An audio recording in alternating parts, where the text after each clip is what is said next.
చిటికం నా జీవితంలో వెలుగు నింపావయా, వ్యర్థముగా ఉన్న జీవితానికి అర్థం చూపావయా. సమయములో దేవుని యొక్క సన్నిధిలో ఉన్నటువంటి మనము కొంత సమయము దేవుని యొక్క సందర్శనమును విని మన జీవితాలలో గొప్ప కార్యములు జరుగులాగున కొద్ది నిమిషాలు జాగ్రత్తగా దేవుని వాక్యం మీద సమయానుకూలతను బట్టి బైబిల్ గ్రంథంలో నుంచి రాజుల మొదటి గ్రంథము, బైబిల్ గ్రంథంలో నుంచి రాజుల మొదటి గ్రంథము 3వ అధ్యాయము, రాజుల మొదటి గ్రంథము 3వ అధ్యాయము, జాగ్రత్తగా వినండి. రాజుల మొదటి గ్రంథము 3వ అధ్యాయము 9వ వచనమును జాగ్రత్తగా చదువుదాం. ఎంత గొప్పదైన నీ జనమునకు న్యాయము తీర్చగలవాడు ఎవడు? కాబట్టి నేను మంచి చెడ్డలు వివేచించి నీ జనులకు న్యాయము తీర్చునట్లు నీ దాసుడినైన నాకు వివేకము గల హృదయము దయచేయుము. 12వ వచనం కూడా చదవండి. నీవు ఇలాగున అడిగినందున నీ మనవి ఆలకించుచున్నాను. బుద్ధి వివేకములు గల హృదయము నీకు ఇచ్చుచున్నాను. పూర్వీకులలో నీ వంటివాడు ఒకడునూ లేడు, ఇక మీదట నీ వంటివాడు ఒకడును ఉండడు. దేవుడి వాక్య భాగం మన మధ్యలో ఆశీర్వదించునుగాక. ఆమేన్. కుడి వచ్చిన అందరికి ప్రభునామములు శుభాలు వందనాలు తెలియజేయుచున్నాను.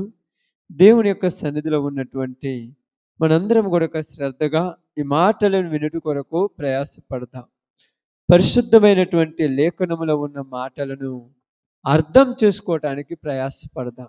ఎందుకంటే ప్రియ సహోదరి సహోదరులారా, కృపగలిగిన దేవుడు, కనికరము కలిగినటువంటి ప్రభువు మన బ్రతుకులను వెలుగుమయముగా మార్చాలని, మనందరినీ వెలుగు సంబంధమైన బిడ్డలుగా మార్చాలని ఆలోచన కలిగి మన జీవితాలను వెలిగిస్తూ ముందుకు సాగుతూ ఉన్నాడు.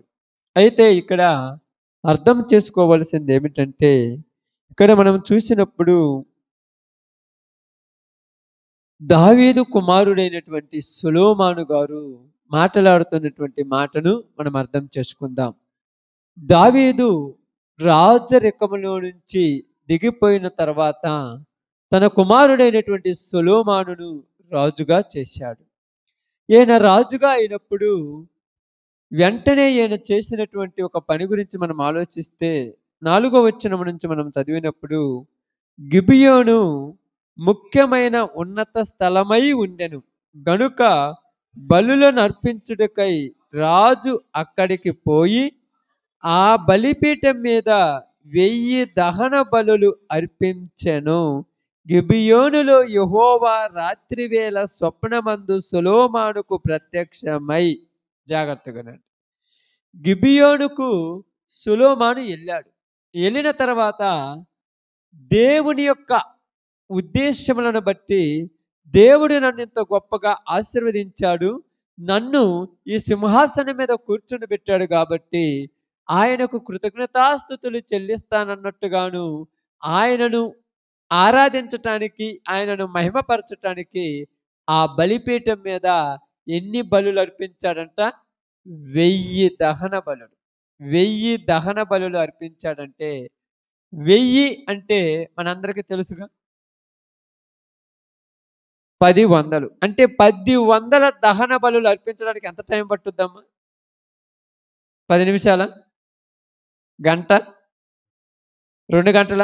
దహన బలి అంటే బలి అర్పించాలి. అక్కడికి దహన బలిగా పొట్టేలను కానీ, ఎద్దులను కానీ, కోడెలను కానీ, ఏటలను కానీ, ఏదైనా పావురములను కానీ, ఏదైనా వాటిని ఎన్ని తీసుకొచ్చాడు? 1000 తీసుకొచ్చాడంట. 1000 తీసుకొచ్చి ఒకదాని తర్వాత ఒకటి ఒకదాని తర్వాత ఒకటి దేవునికి అర్పిస్తూ పోతున్నాడు. ఎందుకు దేవునికి అర్పిస్తున్నాడంటే, నన్ను ఈ స్థితిలోనికి తీసుకొచ్చిన దేవా నీకు స్తోత్రాలు చెల్లిస్తున్నామన్నట్టు ఆయనకు బలి అర్పించిన తర్వాత ఆ గిబియోనులో అతడు ఏమి రాయబడింది ఇక్కడ చూడండి. యెహోవా రాత్రి వేళ స్వప్నమందు సొలొమోనుకు అంటే గిబియోనులో రాత్రి అయిపోయింది. ఆ రాత్రి కాలంలో ఆయన బలి అర్పించిన తర్వాత అక్కడ కొద్దిగా విశ్రాంతి తీసుకుంటున్నాడు. ఎక్కడ విశ్రాంతి తీసుకుంటున్నాడు? గిబియోనులో. ఇక్కడ విశ్రాంతి తీసుకుంటున్నప్పుడు స్వప్నములో దేవుడు సొలొమోనుకు ప్రత్యక్షమయ్యి సొలొమోనుతో మాట్లాడుతూ ఉన్నాడు. నాయనా సొలొమోను నీకు ఏమి కావాలి అని అడుగుతున్నాడు. దేవుడు వచ్చి సొలొమోనును అడుగుతున్నాడు, నీకు ఏమి కావాలి? అదే రాయబడి ఉండదు చూడండి అక్కడ.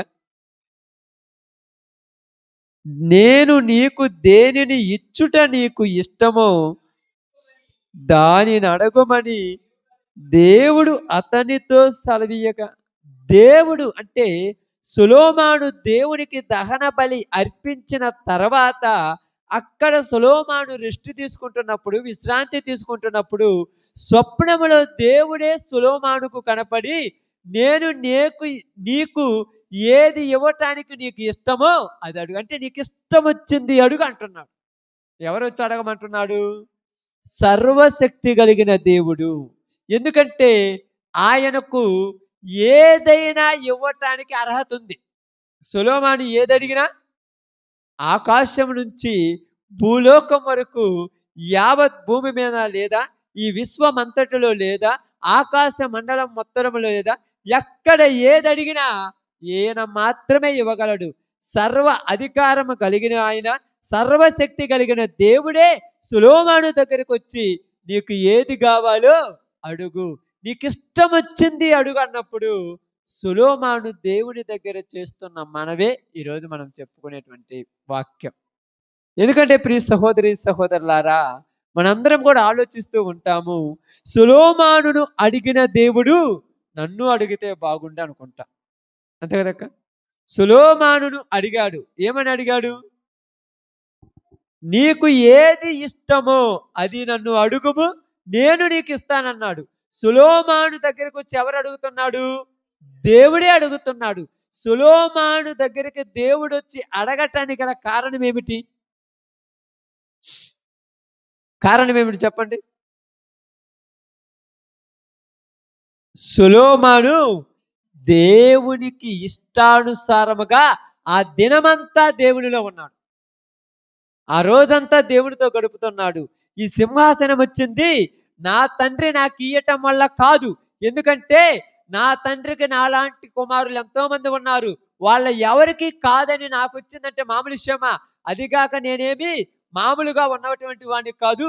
ఒక అంటే ఉరియా భార్య అయినటువంటి బత్షెబాకు పుట్టినటువంటి కుమారుణ్ణి. నేను ఇక్కడ కూర్చోటానికి సాధారణంగా చూసుకుంటే నాకు అర్హత లేదు. ఒక రాజవంశంలో నుంచి నేను వచ్చినోనేమి కాదు, ఒక రాణి యొక్క కుమారుడినేమి కాదు. ఇప్పుడు నన్ను ఈయన చేసుకున్న తర్వాత ఇదిగో నాకు ఈ యొక్క పొజిషన్ ఇచ్చింది దావీదు కాదు, వేరే ఎవరు కాదు. దేవుడా నీవే నాకు ఇచ్చావు. నువ్వు నాకు ఇచ్చావు కనుక నేను నీకు ఏమి అర్పించగలను? ఏమి అర్పించగలరమ్మా? ఏం అర్పిస్తాం చెప్పండి? ఏమి ఇవ్వగలం? ఏమీ ఇవ్వలేము. కాబట్టి మనం ఏమంటాం తెలుసా? ఎరిగి నలిగిన హృదయముని ఇస్తామంటాం. అంతే కదా. ఇది ఇప్పుడు మీరు ఈ మాట బాగా అర్థం చేసుకోండి. ఏమీ ఇవ్వలేక ఏమి ఇస్తున్నా? ఎందుకు ఇరిగి నలిగిన హృదయం ఇస్తున్నాం చెప్పండి? చెప్పండి అక్క, మీరు బాగా అర్థం చేసుకోవాలి. బాగా వాక్యం వినాలి. మీరు ఎవరు కూడా డిస్టర్బ్ లేకుండా జాగ్రత్తగా వినండి. ఏమి ఇవ్వలేక లేకపోతే ఏమి ఇవ్వము కనుక ఇరిగి నలిగిన హృదయాన్ని ఎందుకు ఇస్తున్నాం? ఇక్కడ సొలొమోను హృదయాన్ని ఇచ్చాడా ఇవ్వలేదా? ఇప్పుడు హృదయాన్ని కోరుకున్నాడుగా దేవుడు. ఏమన్నాడు? నేను అర్పణ కోరలేదు, బలిని కోరలేదు, నైవేద్యములను కోరలేదు, నీ వెండి బంగారములను కోరలేదు. ఇప్పుడు మీరు పాట పాడుతుంటారు చూడండి. నీ వాక్యం ఆ పాట ఏం పాట పాడుతుంటా అది ఆ, వేలాది దూతలను వేలాది గొర్రెలను వేలాది నదులంత విస్తార తైలమును ఏది నీకు ఇవ్వలేను కానీ ఏది ఇచ్చినా నీకు సమానం కాదు కానీ ఏమేమంటున్నాము ఇరిగి నలిగి నా హృదయాన్ని ఇస్తున్నామని పాడబడుతుంది. ఇప్పుడు మనము కూడా ఇదే పొజిషన్లోకి వచ్చారు క్రైస్తవులు. సొలొమోను విరిగి నలిగిన హృదయాన్ని ఇవ్వగలడా ఇవ్వలేడా? ఇప్పుడు ఇరిగి నలిగిన హృదయాన్నే ఇచ్చినప్పుడు 1000 బలులు అవసరమా? 1000 బలులు అవసరం అక్క. మరి ఎందుకు ఇచ్చాడు 1000 బలులు?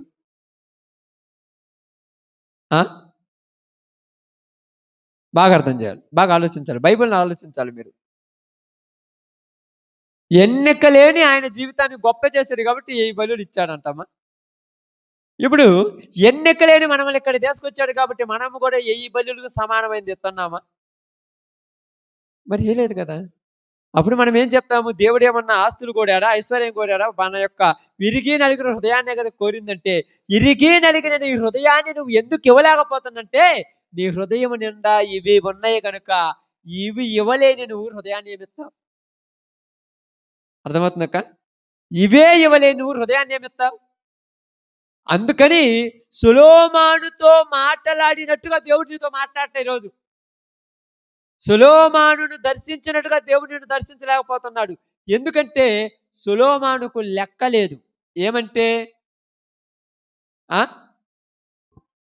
ఆస్తి అన్నా, ఐశ్వర్యం అన్నా, సంపద అన్నా, ఏది అన్నా కూడా లెక్కలేదు. ఎందుకు లెక్కలేదంటే, ఈ రోజు నేను ఈ పొజిషన్లోనికి వచ్చానంటే ఆయన పెట్టిన భిక్షమే.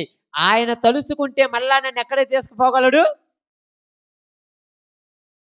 అర్థమవుతుందా? ఎక్కడి నుంచి తీసుకొచ్చిండో మళ్ళా అక్కడే తీసుకుపోగలడు. ఇదంతా ఆయనదే కాబట్టి ఆయనకు నేను ఈరోజు 1000 బలులు అర్పించాలనే ఆలోచన కలిగి తనకున్న దాంట్లో కొంత తీసుకొని వచ్చి 1000 బలులు అర్పించి ఆ దినమంతా దేవుని సన్నిధిలో గడిపేస్తాడు. దినమంతా దేవుని సన్నిధిలో గడుపుతాడు. గడిపిన తర్వాత ఇక ఎక్కడికి ఆలోచన బయటికి పోలా. ఆలోచన బయటికి పోయింది. ఇప్పుడు రాజ్యములా రాజు కదా. రాజ్యం ఏం చిన్న రాజ్యమా? జనాభా ఏమైనా కొద్దిగా మందా? ఎక్కడ గొడవలు ఉంటాయో, ఎక్కడ కొట్లాటలు ఉంటాయో, ఎక్కడ పన్నులు వసూలు చేస్తుంటారో, ఎక్కడ దేశాన్ని నాశనం చేసే వాళ్ళు వచ్చారు, ఎక్కడ దొంగలు పడుతున్నారో, ఎక్కడ యుద్ధాలు జరుగుతున్నాయో, ఇవన్నీ టెన్షన్లన్నీ ఏం చేశాడు? పక్కన పెట్టేశాడు. ఇవన్నీ పక్కన పెట్టేశాడు. ఏమి పట్టించుకోకుండా దేవుని మందిరంలో ఎలా ఉన్నాడు? ఎలా ఉన్నాడమ్మా? ప్రశాంతంగా ఉన్నాడు. అర్థమవుతుందా? దేవుని మందిరంలోకి వచ్చినప్పుడు ప్రశాంతంగా ఉన్నాడు. ఇప్పుడు ఈ మనస్సు ఎవరితో సంబంధం కలుపుకుంది? దేవునితో సంబంధం కలుసుకుంది మనసు. ఇప్పుడు దేవునితో సంబంధం కలిగి ఇవన్నీ కూడా నాకు వద్దు ప్రభువా, నీ దగ్గర ఒక్క రోజు ఉంటే 1000 దినాల కంటే వెలుగు కదా అని ఆయన మందిరములో పడుకొని రెస్ట్ తీసుకుంటున్నప్పుడు ఏ ఆలోచనలు లేవు ఆయనకు. అప్పుడు ఆయనకు దర్శనములు ఎవరు కనపడ్డారు చూడండి అక్కడ. స్వప్నమందు సొలొమోనుతో యెహోవా ఇలాగు సెలవిచ్చుచున్నాడు, నీకు ఏది ఇష్టమో అది అడుగు అన్నాడు. నీకు ఏది ఇష్టం అది అడుగు. ఎందుకంటే అడగటానికి నీకు అడగటానికి నీకు ఓపిక ఉండాలి కానీ ఇవ్వటానికి నాకు ఓపిక ఏం అవసరంలా. నేను ఇచ్చేస్తాను. అడగటానికి నీకు ఓపిక ఉండాలి. ఎందుకు తెలుసా? ఒక అరగంటతోటి అడిగిన తర్వాత నోరు నొప్పి లేస్తుంది మనకు. అర్థమవుతుందా? ఒక గంటతోటి అడిగిన తర్వాత మనకే ఇసుగు పుట్టుద్ది ఇంకేం కావాలని. గట్టిగా ఒక 2 గంటలతోటి అవి కావాలి ఈ కావాలి అడిగితే 100 అడిగిన తర్వాత ఇంకేం అడగాలో మనకు తెలియదు. అంతే కదక్క. ఇంట్లోకి ఏం కావాలనుకోండి, బంగారము, వజ్రాలు, వైడూర్యాలు, ఆస్తి, ఐశ్వర్యం, సంపద ఇవన్నీ అడిగిన తర్వాత ఒక 20-30 అడిగిన తర్వాత మళ్ళీ గుర్తులేదు, మళ్ళీ మొట్టమొదట అడిగింది అడుగుతావు. కానీ సొలొమోను ఏమన్నాడంటే, అడగటానికి నాకు ఓపిక లేదు కానీ నేను ఏది అడిగినా నువ్వు ఇవ్వగలవు. ఏది అడిగినా ఇవ్వగలవు. ఎంత అడిగినా ఇవ్వగలవు. ఏది కోరుకుని ఇవ్వగలవు. నీవు ఇవ్వలేదంటూ భూమి మీద ఏది అంత ఇవ్వగలిగిన దేవా, నేను నిన్ను ఒక చిన్న మనవి అడుగుతున్నాను. ఏమడుగుతున్నాను అన్నాడంటే, ఇక్కడ చూడండి, ఇక్కడ మనం చదువుదాం. అమ్మమ్మ చూడకే ఏది 3వ అధ్యాయము 9 కాదు, కొద్దిగా ముందుకు వెళ్దాం. ముందు నుంచి చదవండి కొంచెం. నీ దాసు 7 నుంచి చదవండి. నా దేవా యెహోవా, నీవు నా తండ్రి అయిన దావీదునకు బదులుగా నీ దాసుడైన నన్ను రాజుగా నియమించి ఉన్నావు. అయితే నేను బాలుడను. ఆమేన్. ఏమన్నాడమ్మా? నేను బాలుడను. బాలుడు అంటే అర్థం ఏంది? చిన్నపిల్లవాడు. అర్థమవుతుందా? చిన్నపిల్లవాడు. ఎవరు చిన్నపిల్లవాడు? సొలొమోను చిన్నపిల్లవాడు. ఎంత వయసు ఉండొచ్చు సొలొమోనుకు?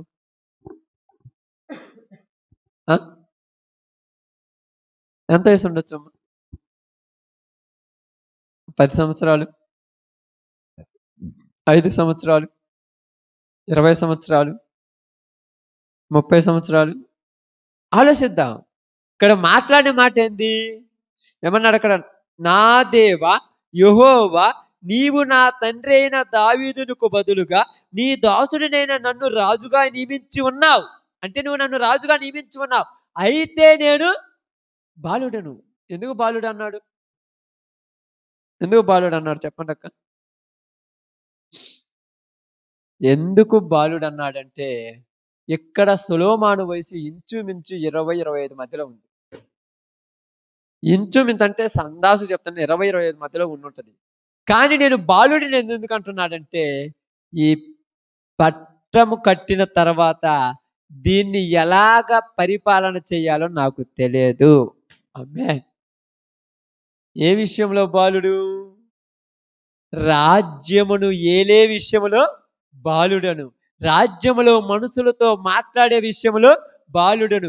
ఎవరితో ఎలా మాట్లాడాలో, ఎవరి దగ్గర ఎలా నడుచుకోవాలో, ఇంటిలో ఉన్నప్పుడు ఎలా ఉండాలో, బయట ఉన్నప్పుడు ఎలా ఉండాలో, భార్య దగ్గర ఎలా ఉండాలో, భర్త దగ్గర ఎలా ఉండాలో, పిల్లల దగ్గర ఎలా ఉండాలో, పొలంలోనికి వెళ్ళినప్పుడు ఎలా ఉండాలో తెలియనటువంటి ఒక బాలుడును అంటున్నాడు.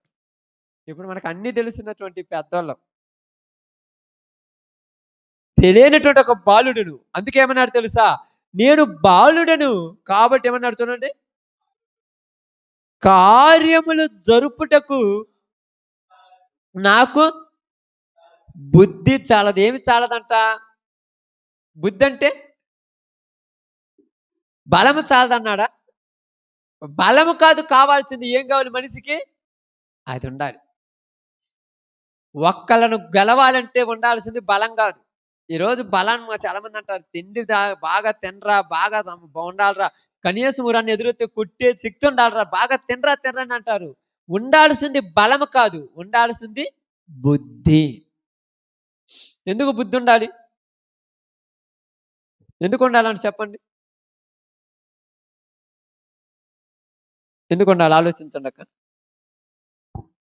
నిజముగా నీకు బుద్ధి అంటే దేవుడిచ్చినటువంటి ఆ బుద్ధి ఉంటే నీ మీద పగతో కొట్టడానికి వచ్చినోడు కూడా నువ్వు బుద్ధితో వాడి నుంచి తప్పించుకుంటావు. నీ శత్రువుని ఎదురుగా నిలబడ్డా కూడా నీ బుద్ధితో వాళ్ళని ప్రేమిస్తా. ఏంటంటే ఎంత మంచి, నిన్నగాక మొన్న కొట్టుకున్నది ఎంత మంచిగా ఐక్యం చేసుకున్నాడు. మాకు ఎవరికి ఏమీ లేదు, ఎంత మంచిగా. కొంతమంది పోతే చాలా మంది అంటారు, కొంతమంది పోయి అనుకోండి వాళ్ళ ఇంటి దగ్గర పోయి ఏదో మీరు ఒక వస్తువు, ఉదాహరణకు ఎగ్జాంపుల్ అర్థం కావడానికి చెప్తాను, కొడవలు, గొడ్డలు, అది కత్తి అడుగుతారు. కొంతమంది దగ్గర పోతే వాళ్ళ దగ్గర ఉంటాయి, ఇలా కనపడుతున్నది కత్తి అంటే లేదు మా ఇంట్లో అంటారు. అది కాడు ఉంది కదంటే, ఉంటే నీకు ఇవ్వాలని రూల్ ఉందా అంటే? ఉన్నా కూడా కనపడుతుంది. కొంతమంది పోయి అడిగితే లేదన్నా కూడా ఏడో ఉంది తెచ్చేస్తాను కూర్చోమంటారు. అంటే ఎలా అడిగారు వీళ్ళు? అడిగేటువంటి తెలివి ఉండాలి. ఎవరితో ఎలా మాట్లాడాలో తెలియాలి, ఎవరి దగ్గర ఎలా ప్రవర్తించాలో తెలియాలి, ఎవరి దగ్గర ఎలా ఏమి నేర్చుకోవాలో తెలియాలి. అందుకే సొలొమోను అంటున్నాడు, ఈ ప్రజలను అంటే కార్యములను జరుపుటకు నాకు బుద్ధి చాలదు. నీ దాసుడినైన నేను నీవు కోరుకొనిన జనుల మధ్య ఉన్నాను. వారు విస్తరించి ఉన్నందున వారిని లెక్క పెట్టుటయు వారి విశాల దేశమును తనిఖీ చేయుటయు అసాధ్యము. ఇంత గొప్పదైన నీ జనమునకు న్యాయము తీర్చగలవాడెవడు? నీ జనమేం చిన్నదనుకుంటున్నావా? ఎంత గొప్ప జనము తెలుసా వీళ్ళు? ఎంత గొప్పదైన నీ జనమునకు న్యాయము తీర్చగలవాడు ఎవడు? ఎవడును లేడు. కాబట్టి నేను మంచి చెడ్డల వివేచించి నీ జనులకు న్యాయము తీర్చునట్లు నీ దాసుడనే నాకు వివేకము గల హృదయము దయచేయుము. ఆమేన్. ఏమి దయచేయమని అడిగాడు? నిజముగా అర్థం చేసుకొని ఆలోచిస్తే మనలో చాలా మందికి ఆస్తి ఉన్నోళ్ళు ఉన్నారు, అధికారం ఉన్నోళ్ళు ఉన్నారు, బలగము ఉన్నోళ్ళు ఉన్నారు, సంపదలు ఉన్నోళ్ళు ఉన్నారు, ఆస్తులు, ఐశ్వర్యాలు, సంపదలు, బలాలు, బలగాలు అన్నీ కలిగిన వాళ్ళు ఉన్నారు. కానీ ఎక్కడ ఎలా ప్రవర్తించాలో ఎలాగ తెలియదు. ఎక్కడ ఎలా నడుచుకోవాలో ఎలాగ తెలియదు. అందువల్ల అన్నీ ఉన్నాయి కానీ అందరి దగ్గర పనికి మాలిన వాళ్ళకి తయారైపోయారు. అన్నీ ఉన్నాయి, అంగరంగ వైభవం ఉన్నది, కానీ దేనికి పనికి రాకుండా పోతున్నారు. కారణం ప్రవర్తించే పద్ధతి తెలియాలి. బాగా ఆలోచించండి. ప్రవర్తించే పద్ధతి తెలియాలి. ఎందుకు ప్రవర్తించాలంటే ఎప్పుడు ఎవరి కాడ ఎలా నడుచుకోవాలో తెలియాలి. అలా తెలియాలంటే అది నీ సొంత పెత్తనంతో రాదంట. దేవుడు జ్ఞానం ఇవ్వాలి నీకు. అంటే బుద్ధి వివేకము గల హృదయమును దయచేయము, నాకు దయచేయము. ఎందుకు దయచేయమంటున్నాడు చూడండి, అక్కడ కింది మాట చదవండి. సొలొమోను ఈ మనవి ప్రభువునకు అనుకూలమైన, సొలొమోను చేసిన ఈ మనవి ప్రభువుకి ఏమైంది? అనుకూలమైన గనుక దేవుడు అతనికి ఇలాగు సెలవిచ్చను, నీవు దీర్ఘాయుష్మును ఐశ్వర్యమును నీ శత్రువుల ప్రాణమునైనను అడగక న్యాయములను గ్రహించుటకు వివేకం అనుగ్రహించమని అడిగితివి. నీవు ఇలాగు అడిగినందున నీ మనవి ఆలకించుచున్నాను. ఇలాగ అడిగినందున అంటే ఏం అడిగాడు? ఎలా అడిగాడు? అయ్యా నీ ప్రజలు, బాగానండి, నీ ప్రజలు తక్కువ వాళ్ళు కాదు, గొప్పవాళ్ళు. అంటే గొప్పవాళ్ళు అంటే ఏంది? లెక్కంపలేనంత సైన్యం ఉన్నారు. ఇంత సైన్యానికి ఒక్కనైనా నేను న్యాయం తీర్చడం తెలియదు. ఎందుకు తెలుసా? ఈ సైన్యములో గొప్ప వాళ్ళు ఉంటారు, తక్కువ వాళ్ళు ఉంటారు, కోపిష్ఠులు ఉంటారు, మంచోళ్ళు ఉంటారు, తగాదలు పెట్టుకునే వాళ్ళు ఉంటారు, గొడవలు పెట్టుకునే వాళ్ళు ఉంటారు, తాగుబోతులు ఉంటారు, తిరుగుబోతులు ఉంటారు, పనికి మాలినోళ్ళు ఉంటారు, దొంగలు ఉంటారు, ఎంతో మంది ఉంటారు. అందరికీ ఒకే న్యాయం సరిపోద్దమ్మా? అందరికి ఒకే న్యాయం సరిపోద్దా? ఇప్పుడు నిజంగా చాలా మంది క్రైస్తవుల్లో ఉన్నటువంటి అజ్ఞానం ఏంటంటే అందరినీ ఒకలాగే ట్రీట్మెంట్ చేయాలనుకుంటారు.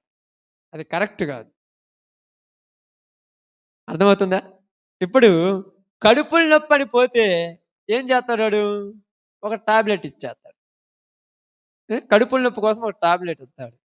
ఇప్పుడు అదే విధముగా మనము కాళ్ళు నొప్పిని పోయినమనుకోండి, ఇప్పుడు దేనికి ఏం చేస్తాడు?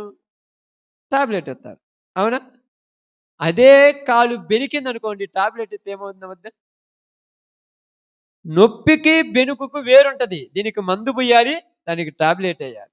అందరికీ ఒకే ట్రీట్మెంట్ వేయటానికి లేదు. అదే విధంగా మనం ఉన్నటువంటి జ్ఞానం ఏం చేస్తామంటే పిల్లలతో ఎలా మాట్లాడాలో తెలియాలి, భార్యతో ఎలా మాట్లాడాలో తెలియాలి, భర్తతో ఎలా మాట్లాడాలో తెలియాలి, బంధువులతో ఎలా మాట్లాడాలో తెలియాలి, అత్తామామలతో ఎలా మాట్లాడాలో తెలియాలి, ఇంకా ఇరుగు పొరుగు వాళ్ళతో ఎలా మాట్లాడాలో తెలియాలి. ఇది తెలిస్తే నువ్వు అందరి దగ్గర మంచి పేరు తెచ్చుకుంటావు. పిల్లోడిని మాట్లాడితే చంపలు బగల కొడుతున్నట్టుగా భర్తను కూడా అతి చేతి చావనుగుతానంటే ఇది ట్రీట్మెంట్ అంటే అందరికీ ఒకటే ట్రీట్మెంట్ కాదు. జ్ఞానం అంటాడు దీన్ని ఏమంటాడు? జ్ఞానము. భర్తతో మాట్లాడే పద్ధతి వేరుంటది, పిల్లలకు చెప్పే పద్ధతి వేరుంటది. అర్థమవుతుందా? భర్తతో మాట్లాడినట్టుగా పిల్లలతో మాట్లాడకూడదు, పిల్లలతో మాట్లాడినట్టుగా భర్తతో మాట్లాడకూడదు, వీళ్ళిద్దరితో మాట్లాడినట్టుగా అత్తమామలతో మాట్లాడకూడదు. భర్తను కసిరించుకుంటే ఏమనుకోడు, నా భార్య కదా అనుకుంటాడు. అత్తామామను కసిరించుకుంటే ఏం మీద రెట్టాడు తగలబడి చచ్చింది మా ఇంట్లో అంటారు. కోపం వస్తుంది. అందుకే సొలొమోను అడుగుతున్నాడు, ఏమడుగుతున్నాడు తెలుసా? ఈ ప్రజలు ఒక రకమైన వాళ్ళ, నానా రకాలు కలిగిన వాళ్ళు, అందరూ ఎన్నెన్నో పద్ధతులు కలిగిన వాళ్ళు, వీళ్ళందరిలో ఎలా ప్రవర్తించాలో నాకు అస్సలు తెలియదయ్యా. నాకు అసలు తెలియదు. మనందరం పెద్ద తెలిసినట్టుగా ఏమంటారు తెలుసా? కుటుంబాన్ని పోషించే రేంజ్కి వెళ్ళిపోతాం. సొలొమోను ఇశ్రాయేలు దేశాన్ని 40 సంవత్సరాలు ఏలినట్టుగా నీ ఉంటున్న కుటుంబాన్ని 40 సంవత్సరాలు వెళ్తే నువ్వు ధన్యుడివే. ఆ దేశంలో ఎలాగ నానా రకాలైన జనాలు ఉన్నారు, నీ కుటుంబంలో కూడా అలాగ జనాలు ఉన్నారు. పిల్లలు ఉన్నారు, తల్లి ఉన్నది, తండ్రి ఉన్నాడు, భర్త ఉన్నది, భార్య ఉన్నది, అత్తమామలు ఉన్నారు, ఇరుగు పొరుగు ఉన్నారు, బంధువులు ఉన్నారు, స్నేహితులు ఉన్నారు. అందరి దగ్గర వాళ్ళకి తగినట్టుగా నడుచుకోవడం అంటే ఎంత గొప్ప సంగతి అది. వాళ్ళ వద్దా? వాళ్ళ వద్ద చూడండి. పిల్లోడు లేటుగా వచ్చిందానికి ఇంటికి కర్ర తీసుకొని వాడిని 4 మాటలు అంటావు, గదుముతావు. ఏమనిపిస్తుంది? గదిమేవు కదా అంటే వాడు ఏమనుకుంటున్నాడు? మా అమ్మ కాబట్టి గదిమింది అనుకుంటాడు. అదే భర్త లేటుగా వస్తే గదిమితే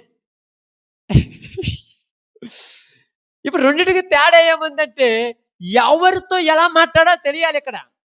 ఇది అర్థం కాక ఏంది గొడవలు అయిపోతున్నాయి కుటుంబాల్లో. ఇది తెలియక తగాదలు అవుతున్నాయి కుటుంబాల్లో. ఇది తెలియక సమ్మతించుకోలేకపోతున్నారు కుటుంబాలు. ఇది తెలియటంలా భర్తను కసిరించుకోవచ్చు ఇద్దరు ఉన్నప్పుడు. అదే ఇద్దరు ఉన్నప్పుడు అత్తను మామను కసిరించుకోకూడదు. అసలు దీనికి ఎంత వ్యత్యాసం ఉందంటే ఇది సొలొమోను అంటున్నాడు, మంచి చెడుల వివేచించు. ఏంటిదంట? మంచి చెడులను వివేచించు. అర్థమవుతుందా? మంచి చెడులను వివేచించేటువంటి ఏం కావాలంట? వివేకించు హృదయము. మంచి తెలియాలి, చెడు తెలియాలి. ఎందుకని? ఇప్పుడు మీరు అందరూ కూడా ఒక పని దగ్గరికి వెళ్తారు, పనికి వెళ్తారు కదా. పనికి వెళ్ళేటువంటి అలవాటు అందరికీ ఉంది, లేకుండా ఊరు లేరుగా. పనికి లేకుండా మనం ఉద్యోగాలు చేయటం, అందరూ పనులు చేసేవాళ్ళమే. పనికి చేసినప్పుడు పనికి వెళ్ళినప్పుడు ఎలా నడుచుకోవాలో నీకు తెలియాలి. బాగా అర్థం చేసుకోండి. పనికి వెళ్ళినప్పుడు ఎలా నడుచుకోవాలో నీకు తెలియాలి. నీ దగ్గరకు పనికి వచ్చిన వాళ్ళతో ఎలా ఉండాలో కూడా నీకు తెలియాలి. అప్పుడే నువ్వు వాళ్ళిద్దరి దగ్గర మెలగలవు. కానీ పనికి వెళ్ళినప్పుడు నువ్వు పనిల మనిషిలాగానే ఉండాలి. అక్కడ పెత్తనం చేయకూడదు. ఎందుకు చేయకూడదు?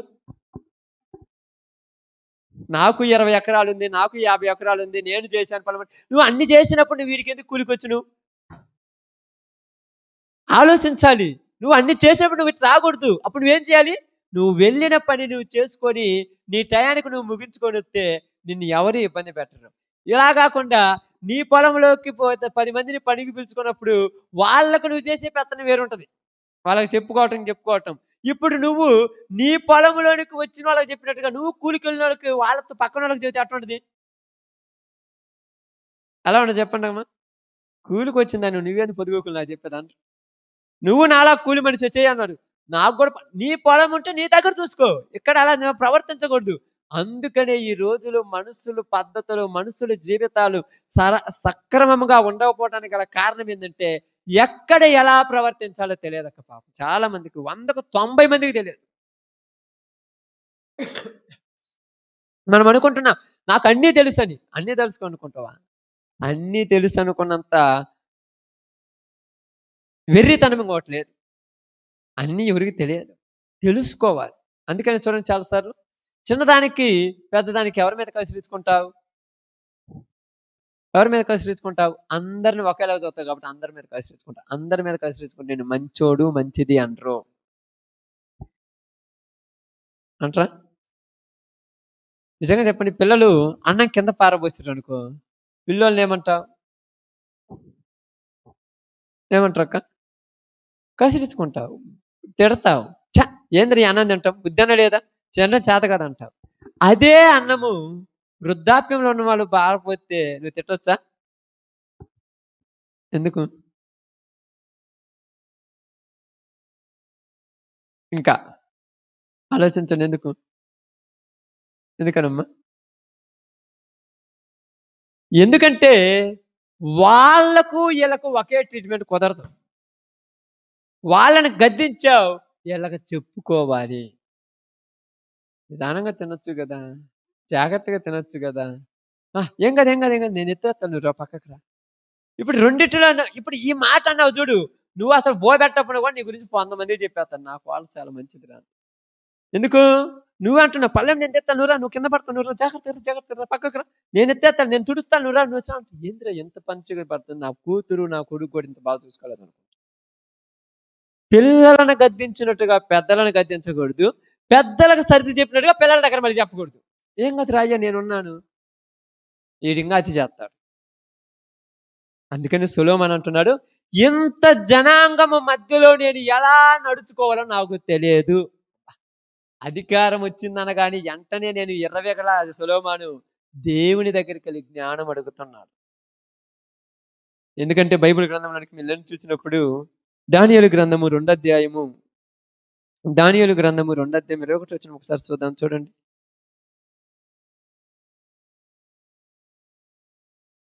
ఉమ్, ఉమ్, ఉమ్. కాలములను సమయములను మార్చువాడై ఉండి రాజులను త్రోసివేయుచు నియమించుచు ఉన్నవాడును, వివేకులకు వివేకమును జ్ఞానులకు జ్ఞానమును అనుగ్రహించువాడై ఉన్నాడు. ఏం చెప్తున్నాడు ఇక్కడ? రాజులను అధికారులను ఏం చేసేవాడంట? నిలబెట్టేవాడు, తీసేసేవాడు, పడగొట్టేవాడు, నిలబెట్టేవాడు. కాబట్టి ఎక్కడ ఎలా నడుచుకోవాలో రాజులు తెలుసుకోవాలి. ఇక్కడ అధికారము ఇచ్చినప్పుడు ఎలా దాన్ని చక్కదిద్దుకోవాలో తెలుసుకోవాలి ఇక్కడ. అవునా కదా? ఇప్పుడు మనకు అర్థం కావటానికి మీకు అందరికీ ఈ యొక్క ఉద్యోగాల గురించి లేకపోతే రాజరికాల గురించి చెప్తే అస్సలు అర్థం కాదు. ఎందుకంటే మీరు ఆ యొక్క పద్ధతిలోకి వెళ్ళలేదు కాబట్టి. ఇప్పుడు మీ అందరికి అర్థం కావటానికి చెప్తాను. ఒక మనిషి ఉన్నాడు అనుకోండి, 10 మందిని పెట్టుకొని మేస్త్రి అయిపోతాడు. బాగా అర్థం చేసుకుని 10 మందిని పెట్టుకొని మేస్త్రి అయిపోతాడు. ఇప్పుడు ఈ మేస్త్రిగా పదవి ఇచ్చింది ఎవరు? ఈ 10 మందేగా. ఈ 10 మంది ఆ మనిషిని మేస్త్రిని చేశాడు. మేస్త్రిని చేసినప్పుడు నీకు వాళ్ళు ఇచ్చినటువంటి పదవిని ఉపయోగించుకోవాలి. నన్ను మేస్త్రిని కదా, ఆయన చెప్పినట్టు వింటారంటే 10 మంది మానుకుంటే నువ్వు కూడా మామూలుడివి. అర్థమవుతుందా? 10 మంది మానుకుంటే నువ్వు కూడా వాళ్ళు 9 పని చేస్తే నీకు 1 రూపాయి వచ్చే తెలుసో తెలియదు. వాళ్ళు 9 మేము చేయములే, మా పనులు మేము చేసుకుంటామంటే ఆ 1 రూపాయి కూడా బాగొట్టుకుంటావు. ఇది అర్థం కాక ఏమనుకుంటున్నారంటే నాదే పెత్తనం. ఎంత నీ పెత్తనము? అది ఇలా పెద్దరికం చేసేవాడికి ఏముండాలి? తెలివి. అధికారం కలిగిన వాడికి ఏముండాలి? తెలివి. అలాగనే కుటుంబంలో బాధ్యత చేస్తున్న నీకు తెలివి ఉండాలి. దేశాన్ని పరిపాలించే వాడికి తెలివి ఎంత ఉన్నదో, రాజ్యాన్ని పరిపాలించే వాడికి ఎంత తెలివి ఉంటుందో, కుటుంబంలో బాధ్యత తీసుకున్న నీకు తెలివి ఉండాలి. ఈ దేశాన్ని పరిపాలించేవాడు మంత్రులతో ఎలా మాట్లాడాలో తెలుసు, అధికారులతో ఎలా మాట్లాడాలో తెలుసు, ప్రజలతో ఎలా మాట్లాడాలో తెలుసు. అదే ప్రజలు దొంగతనం చేసి వచ్చిన తప్పుడోళ్ళతో ఎలా మాట్లాడాలో కూడా తెలియాలి. మామూలుతో బాగున్నారయ్యా అది అన్నట్టుగా దొంగతో కూడా రాండయ్యా కూర్చుంది అంటే ఏం మూల్యం ఉంటుంది? ఎవరి దగ్గర ఎలా మాట్లాడాలో తెలియాలంటే సొలొమోను అన్నాడు, నాకు అస్సలు తెలియదయ్యా, నేను ఈ విషయంలో ఎవరిని ఆమేన్ బాలుడనే చిన్న పిల్లవాడితో సమానం. కాబట్టి నాకు జ్ఞానమును దయచెయ్యి, నాకు వివేకమును దయచెయ్యి. ఎందుకు మాట్లాడుతున్నాడు ఈ మాట అంటే బైబిల్ గ్రంథంలో నుంచి చూడండి. హెబ్రీయులకు రాసిన పత్రిక 5వ అధ్యాయం 14 వచ్చి ఒకసారి చదవండి. 5:14.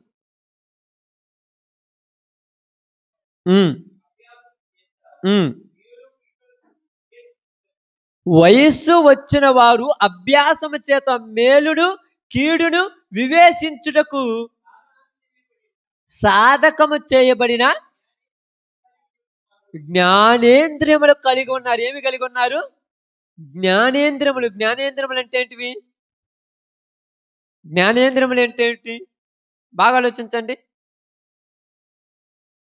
ఎక్కడ ఎవరి దగ్గర ఎలాగ జ్ఞానము ప్రవర్తించాలో వాళ్ళకి తెలుసు. ఎక్కడ ఏ విషయాల్లో ఏం మాట్లాడాలో వాళ్ళకి తెలుసు. ఎక్కడ ఎలా నడవాలో తెలుసు, ఎక్కడ ఎలా కూర్చోవాలో తెలుసు, ఎక్కడ ఏమి చెయ్యాలో తెలుసు, ఎక్కడ ఏమి ఉండాలో తెలుసు, ఎక్కడ ఏమి మాట్లాడాలో తెలుసు. చాలా మంది మీకు తెలుసో తెలియదు, నెంబర్ 1 తాగుబోతులు ఉంటారు. తాగుబోతులు అనకూడదు, నెంబర్ 1 తాగుబోతులు ఉంటారు. కానీ ఈయన్ని ఒక్కడు కూడా చెడ్డోడు అంటారు. ఎందుకని చెప్పండి? ఎందుకని? ఆమేన్. తాగుతాడు కానీ తాగినట్టు ప్రపంచానికి కూడా తెలియదు. గుట్టుగా ఎక్కడో ఒక ప్రాంతంలోకి వెళ్ళేసి తాగేసి శుభ్రంగా తినేసి పక్కల శుభ్రంగా పడికేసుకొని ఎవరినేమండు. కానీ కొంతమంది ఉంటారు మూర్ఖులు, వీళ్ళు ఎంత తాగినా కూడా దేశం మొత్తాన్ని గబ్బు చేసుకుంటారు. ఇప్పుడు ఈయన ఎంత తాగుతున్నా, ఉన్న ఆస్తిని తాకట్టు పెట్టినా, ఉన్న ఇల్లు తాకట్టు పెట్టినా, ఉన్న పొలం తాకట్టు పెట్టినా ఎందుకు పాడు చేశాడంటే భార్య కానీ పిల్లలు వచ్చి తాగి మొత్తం నాశనం చేశాడంటే అలాంటి అసలు అటు అనొచ్చా? ఎందుకంటే తెలివితో అది తెలివి. కానీ ఈడు మూర్ఖుడు రూపాయి ఖర్చు పెట్టడు గాని ఉన్నదంతా పాడు చేసినట్టు ప్రవర్తిస్తుంటాడు. వివేచన, జ్ఞానం ఉండాలి. కొంతమంది తిండిపోతులు ఉంటారు. కనీసం ఒక ఎత్తుకు 3 కేజీలు తినేస్తారు. ఒక్కొక్కడు పాపం పావు కేజీ కూడా తిండు. ఈడు తిన్నట్టు దేశానికి కూడా తెలియదు. ఈడు తింటున్నట్టు దేశం మొత్తం తెలిసిపోద్ది. ఎందుకని? ఆ? ఎందుకని చెప్పండి, ఆలోచించండి. ఇయని కాదు. ఏం చెప్తారు తెలుసా? ఎక్కడో ఎప్పుడో విందు జరుగుతుందంటే అందరూ పోయి చెప్తారు, రేపు ఆడ బంతి జరుగుతుంది, పోదామా పోదామా, నీ పోయి తినేది ఇంతే. ఈడు నోటితో అంటే నోటిలో తొందర ఎక్కువ. ఈడు ఏది పడితే అది మాట్లాడితే ఎక్కడ పెట్టా అంటాడు, ఇది తినేది ఇంతే. కానీ కొంతమంది సైలెంట్గా ఉంటారు. పోయి వచ్చారు కనీసం 10 రోజులు గుర్తుపెట్టుకుంటారు వాళ్ళు. వాళ్ళకి తెలిసిపోద్ది ఎక్కడ ఎలా ఉండాలో. జ్ఞానం అంటారు దీన్ని. కొంతమంది తప్పులు చేస్తారు, చేసినట్టు కూడా తెలియదు. వివేకం, జ్ఞానం ఉండాలి మనుషులకి. అందుకని సొలొమోను అంటున్నాడు, ఏమంటున్నాడు తెలుసా? అయ్యా, అన్నిటినీ మంచి చెడ్డలను వివేచించగలిగినటువంటి జ్ఞానేంద్రములు ఎవరికి ఉంటాయంట? వయస్సు వచ్చిన వారికి అంటున్నాడు పౌలు ఇక్కడ. వయస్సు వచ్చిన వారికి. కానీ వాళ్లకు బలమైన ఆహారం పెట్టండి అన్నాడు. కానీ వయసు లేనివాడు ఎవరితో సమానము? చిన్న పిల్లవాడితో సమానం. అప్పుడప్పుడు చాలా మంది అంటారు, మీకు అర్థం కావట్లేదు, బాగా చెప్తానేనండి. ప్రార్థనలకు వస్తుంటారు, ఉపవాస ప్రార్థనలు చేస్తుంటారు, ఆల్రెడీ ప్రార్థనలు చేస్తుంటారు, మోకాళ్ళ మీద కూర్చొని ప్రార్థన చేస్తారు, బైబిల్ చదువుతుంటారు, పాటలు పాడుతుంటారు. పాపం వీళ్ళని అక్కడ మంచోళ్ళు అంటారు. ఎందుకని? చెప్పండి, ఒకసారి ఆలోచించండి. ఎందువల్లక్క? వాళ్ళకి ఎక్కడ ఎలా నడుచుకోవాలి తెలియదు పాపం. అది పాట పాడుతున్నంత మాత్రాన మంచోడా? మంచోడు ఎందుకు కాదు? మంచోడే ఉండొచ్చేమో. కానీ ఏం చేస్తాడు తెలుసా? పెట్టే కాడేమో లాక్కుంటాడు, లాక్కుండే దగ్గర ఏమో పెడుతుంటాడు. దానికి చాలా తేడా ఉంది. పెట్టే దగ్గర ఏం చేయాలి? పెట్టాలి. లాక్కునేటప్పుడు లాక్కోవాలి. ఈడేం చేస్తాడు? పెట్టే దగ్గరేమో లాక్కుంటాడు, లాక్కుండే దగ్గర పోయి పెడుతుంటాడు. లాక్కుండే దగ్గర పెడితే నువ్వు మంచోడు అంటారా? ఏమంటారు ఈయన్ని?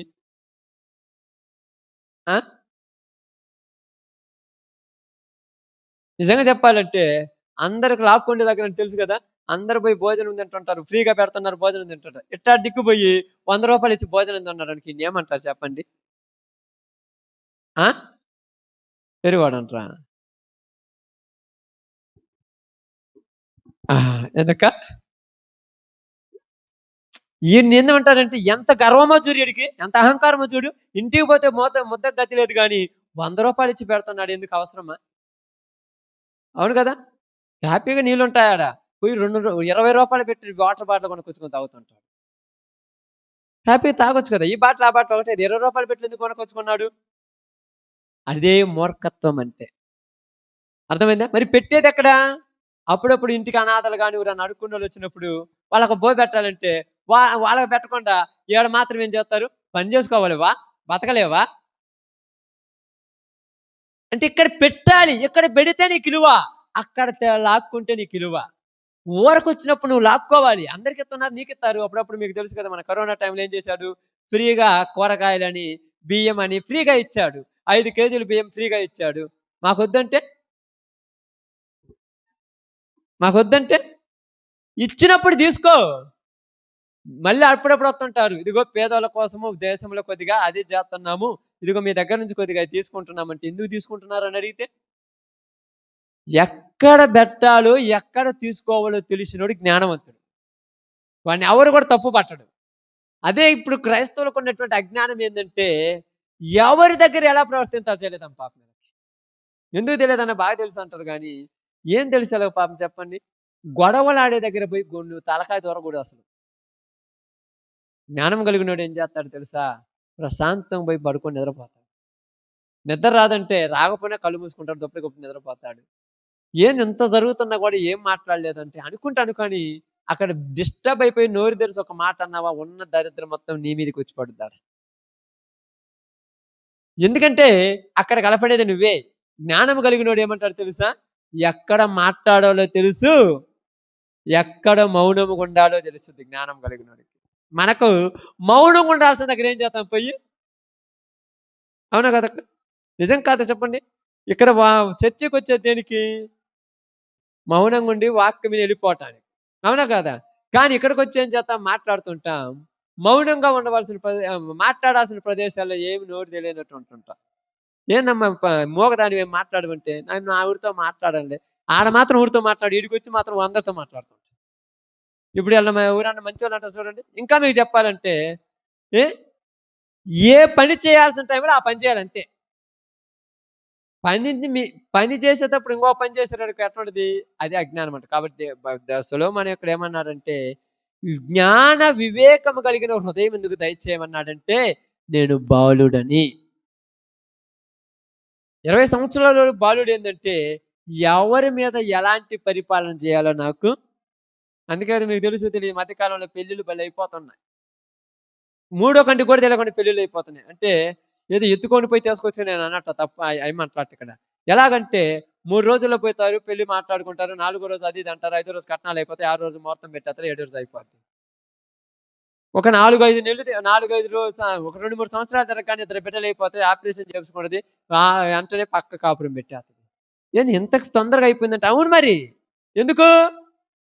ఏమీ తెలియని వాళ్ళని తీసుకొచ్చి పెళ్లి చేస్తే ఏమంటారు? నాకు స్వతంత్రం కావాలంటది. అత్త గురించి తెలియదు, మామ గురించి తెలియదు, ఆడబిడ్డల గురించి తెలియదు, ఏ ఆ యొక్క ఉన్నటువంటి మరుదుల గురించి తెలియదు, వాళ్ళ యొక్క ఉన్నటువంటి ఆడపడుచులు వాళ్ళంటారు వాళ్ళ గురించి తెలియనటువంటి ఆమెను తీసుకొచ్చి పెళ్లి చేసిన తర్వాత ఏమంటారు తెలుసా? నేను మా అమ్మోళ్ళ ఇంట్లో అయితే నేను ఏది కోరుకుంటే నాకు అది ఇచ్చోళ్ళు, ఇక్కడ అందరు తిన్న తర్వాత నేను తినాలి అని అంటారు. ఎక్కడున్నామని తెచ్చి పెళ్లి చేసిర్రు? ఆడాడనో హాస్టల్లో చదువుకునే దాన్ని తీసుకొచ్చి పెళ్లి చేస్తే ఏం తెలుస్తుంది? చదువుకునే దాన్ని తీసుకొచ్చి పెళ్లి చేస్తే ఒక్క 2 సంవత్సరాలను ఇంటికాడుండి నేర్పించాలి. మామ, అత్తల దగ్గర ఇలా ప్రవర్తించాలమ్మా, ఆడబిడ్డలు వచ్చినప్పుడు ఇలా ప్రవర్తించాలమ్మా, మరుదుల దగ్గర ఇలా ప్రవర్తించాలమ్మా. ఈ నేర్పించేది ఎక్కడున్నారు?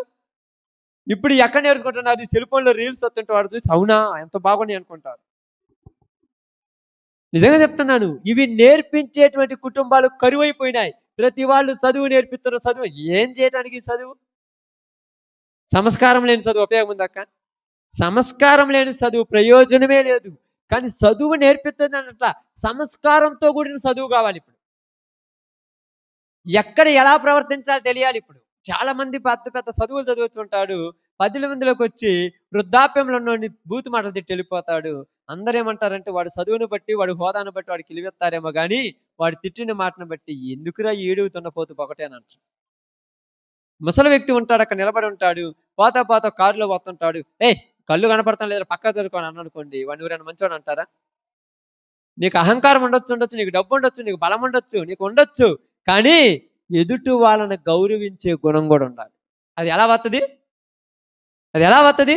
ఇక్కడ దేవుడిస్తేనే వత్తది. అది మనం నేర్చుకోవాలి. అందుకనే చాలా సార్లు చెప్తుంటాను మీకు.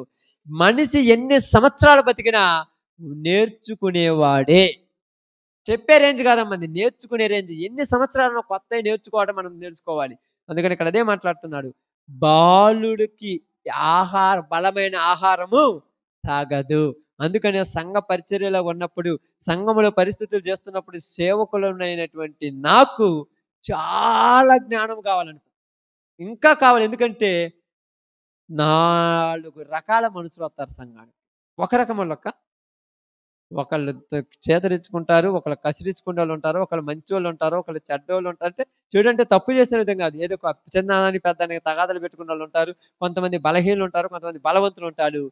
ఎవరి దగ్గర వాళ్ళలాగా ప్రవర్తించాలి. మామూలు విషయమా? అందరిని ప్రేమతో అక్క అని పిలుచుకోవాలి. అందరిని ప్రేమతో మాట్లాడాలి. వాళ్ళు చెప్పినప్పుడు అని మాట్లాడాలి. తప్పదు. వాళ్ళు చెప్పిన దానికి అంటానంటే ఏందయ్యా అని వాళ్ళ మాటకు ఒత్తాస పలుకుతున్నట్టే అక్కడ పలక్కపోతే బాగుండదు. కానీ అందరికీ సమానం ఎక్కడ?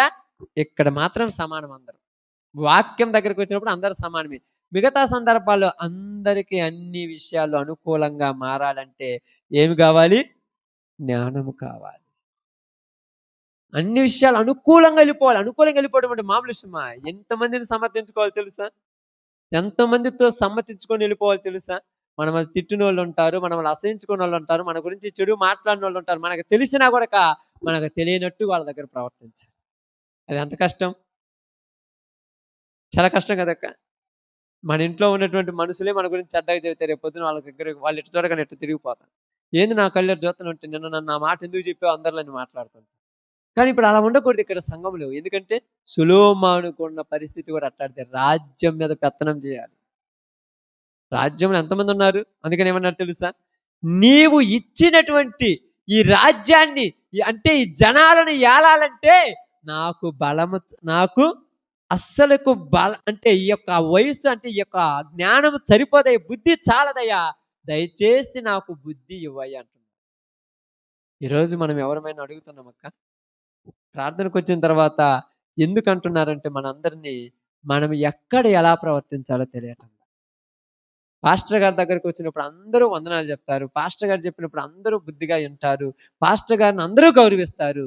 పాస్టర్ గారి దగ్గరేనా మన ప్రవర్తన? మిగతా దగ్గర ఉండకూడదా? అక్కడ మాత్రం ఊరని పెద్ద ఆయన నుండి ఏందమ్మంటుంటే నీకెందుకు ముసలోడా అనొచ్చా? అక్కడే మన పరువు మనం చేతులతో మనం పోగొట్టుకునేది. ఇక్కడ నువ్వేం చేస్తున్నావంటే అలా ఉండటానికి కష్టపడుతున్నావు, ఇష్టంతో ఉండట్లా. మళ్ళీ వీళ్ళందరూ కూడా క్రైస్తవులు ఎవరు కూడా ఇష్టంతో ఉండట్లా, ఉండటానికి ఏం చేస్తున్నారు? కష్టపడుతున్నారు. ఎంత కష్టం ఉంటారు. అప్పుడప్పుడు చాలాసార్లు మాట్లాడుతుంటాను, నేను చెప్తుంటాను, ప్రవర్తన అనేది చాలా విలువైనది మనిషికి. ప్రవర్తన ఏది కాదు విలువైంది, బంగారం విలువైందే, ఇంకొకటి విలువైందే. నేను ప్రవర్తన ఎందుకంటే చూడండి, ఇక్కడ మీకు అర్థం కావటం చెప్తాను. సామెతల గ్రంథము 3:14 వచ్చిన ఒకసారి చదవండి. సామెతల గ్రంథం 3:14.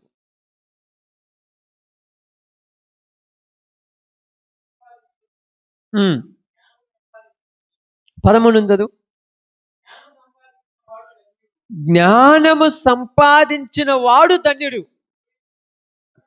వివేచన కలిగిన నరుడు ధన్యుడు.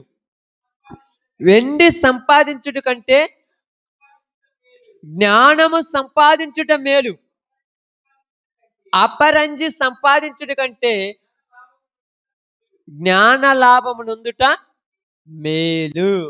ఏమేమి సంపాదించడం కంటే ఇది సంపాదించడం మేలు అంటక్క. వెండి, అపరంజి. వెండి అంటే తెలుసుగా, బంగారం తెలుసుగా, వజ్ర వైడూర్యాలు తెలుసుగా. ఇవి సంపాదించడం కంటే జ్ఞానం సంపాదించడం మేలంట. ఎందుకు చెప్పండి? ఎందుకు చెప్పండి అక్క? ఎప్పుడైనా ఆలోచించారా ఈ సంపాదించడం మేలని? ఎందుకంటే మంచి విలువ కలిగిన వాళ్ళం వీళ్ళందరూ. విలువ లేని వాళ్ళు అన్నట్లు నేను ఎవరైనా కూడా తక్కువ అనొద్దు, ప్రతి వాళ్ళు విలువ కలిగిన వాళ్ళే. మంచి హోదాలు ఉంటారు, మంచి వాల్యూలు ఉంటారు, మంచి ప్రవర్తన కలిగి ఉంటారు. ఇప్పుడు ఇలా తల్లిదండ్రులు కానీ, లేకపోతే భార్య కానీ, లేకపోతే భర్త కానీ, వీళ్ళందరినీ బాగా గమనిస్తూ ఉంటారు. ఏమని గమనిస్తూ ఉంటారంటే జాగ్రత్తగా ఆలోచించండి. ఇదిగో కార్యాలకు తీసుకెళ్తుంటారు, ఫంక్షన్లు కానీ, పబ్బనాలు కానీ, ఏం జరుగుతాయి, పెళ్ళిళ్ళు పేరెంట్ జరుగుతుంటాయి కదా. తీసుకెళ్ళినప్పుడు ఇప్పుడు తల్లిదండ్రులకు ఒక టెన్షన్. ఏం టెన్షను? ఏం టెన్షన్ అమ్మా? ఏం టెన్షన్ ఉంటుంది? పిల్లలను తీసుకెళ్తున్నారు కదా, ఏం టెన్షన్ ఉంటుంది? ఏం టెన్షన్ ఉంటుందంటే మీకు జాగ్రత్త చెప్తానండి.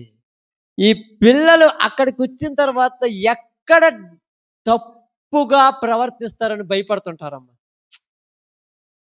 బూతి మాటలు మాట్లాడేసి తప్పు లేదు. ఎక్కడ మాట్లాడు? ఇంట్లో మాట్లాడుకో, మీ అమ్మని ఎలా అనుకో, మీ నాన్న ఎలా అనుకో, తప్పేం లేదు. వీడికి వచ్చిన తర్వాత ఎంత తోడు ఏమేమేవారు నీకు, అంతమంది మధ్యలో నేను అనేక అనిపిస్తుంది. ముందు వీడికి బుద్ధి నేర్చుకుంటే బాగున్నాడు. ఇంతమంది 10 మంది మధ్యలో అక్కడ మీ అక్కళ్ళు ఉంటారు, మీ అన్నోళ్ళు ఉంటారు, మీ తమ్ముళ్ళు ఉంటారు, మీ ఆడబిడ్డలు ఉంటారు, మీ వదినోళ్ళు ఉంటారు. ఇంతమంది మధ్యలో మీ కుమారుడు వస్తుంగానే నీ గుండెల కాడ గుండెల భయం వేస్తుంటది. ఎందుకు భయం వేస్తుంటది అంటే ఏం మాట్లాడతాడు ఆడ మధ్యలో, ఏమంటాడు ఇలా మధ్యలో. మళ్ళీ వాడు చూస్తే నెలకు 1,00,000, 2 లక్షలు ఉద్యోగం సంపాదించేవాడు, గవర్నమెంట్ జాబ్ చేసేవాడే.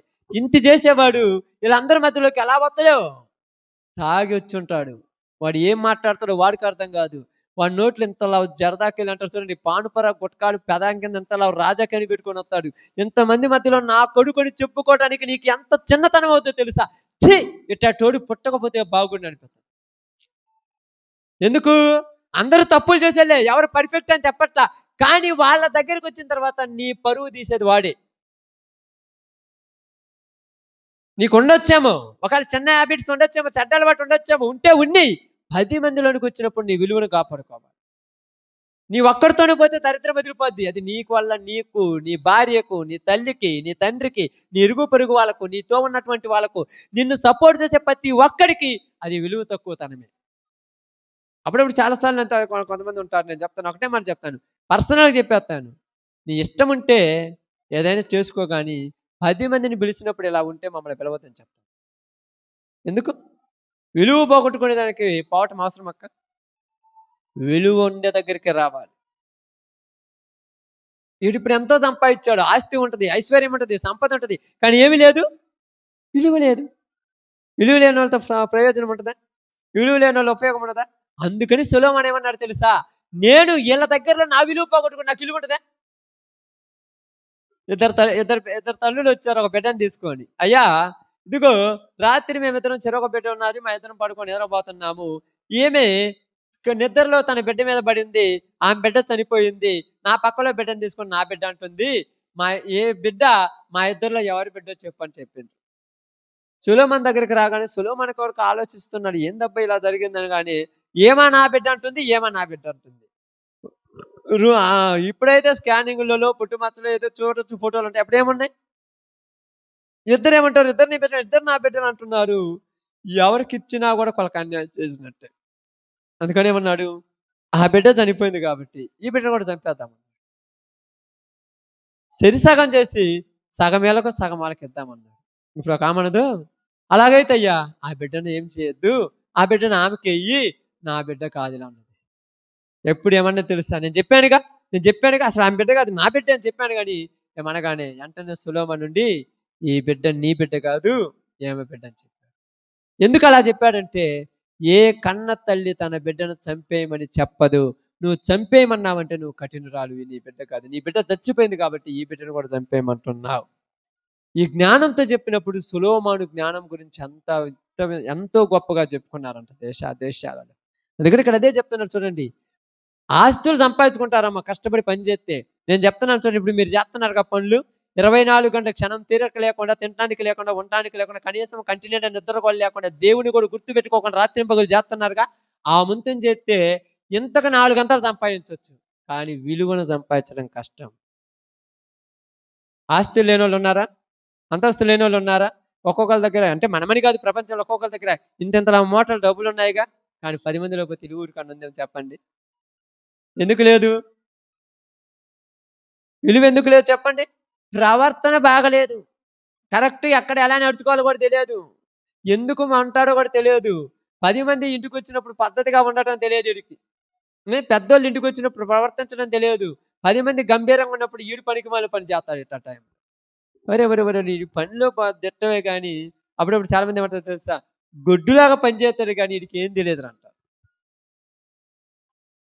అంటే పని చేసినా కూడా ప్రయోజనం లేదు. పని కూడా తెలివితో చేయాలి, ఎప్పుడు చేయాలి అప్పుడే చేయాలి. అంతే కదక్క? అవునా కాదా? అందరు అందరు పండగ చేసుకొని శుభ్రంగా ఇంటికాడ ఉంటుంటే ఈడు పోయి బురద గొంతలో మొదలాడి నీరు కడుతుంటే ఏమందాం? వీడు సంపాదించి ఊరి పెట్టాలి, నాకు అర్థం కాలేదు.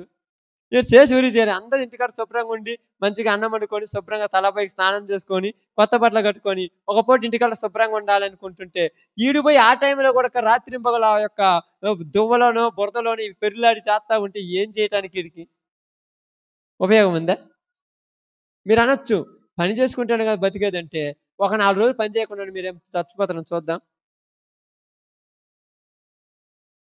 అందుకేమన్నారు తెలుసా, మూర్ఖులు సంపాదించింది ఎవరికి చెందిందంట? వేరే వాళ్ళకి చెందటానికి అన్నట్టు చేసేది. పాపం వీళ్ళు కుదార్తత ఉండదు, శుభ్రం ఉండదు, సంతోషం ఉండదు, ఆనందం ఉండదు.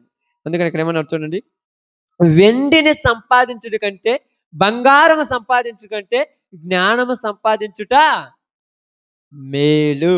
ఎందుకు మేలు అంటున్నారు చూడండి, పగడముల కంటే అది ప్రియమైనది. బాగానే, నీ ఇష్ట వస్తువులన్నీ దానితో సమానము కాదు. నీకు ఇష్టం వచ్చింది ఏమున్నా కూడా దానితో సమానం కాదు. భార్య అయినా, భర్త అయినా, పిల్లలైనా, ఆస్తి అయినా, అంతస్తు అయినా, పొలమైనా, సంపద అయినా, ఏది కూడా దానితో సమానం కాదు. ఎందుకు కాదంటే వీళ్ళెవరు కూడా నీకు విలువనివ్వలేరు, అది మాత్రమే నీకు విలువిప్పించేది. అప్పుడప్పుడు చాలా మంది అంటారు, చదువుకున్నోళ్ళు చాలా బాగా ప్రవర్తిస్తారని. చదువుకున్నోళ్ళు కూడా తెలివి కలిగినోడు ప్రవర్తిస్తాడు, వివేకం కలిగినోడు. చదువుకుంటున్నారు అందరూ, ఇప్పుడు ఎవరిని ఎలా పిలవాలి తెలియదు పాపం, ఎవరిని ఎలా పిలవాలి తెలియదు పాపం. చాలా మంది నిజంగా ఎవరికో దయచేసి మీరు బాధపడుతుంది, మన గురించి కదా చాలా గురించి చెప్తాను నేను.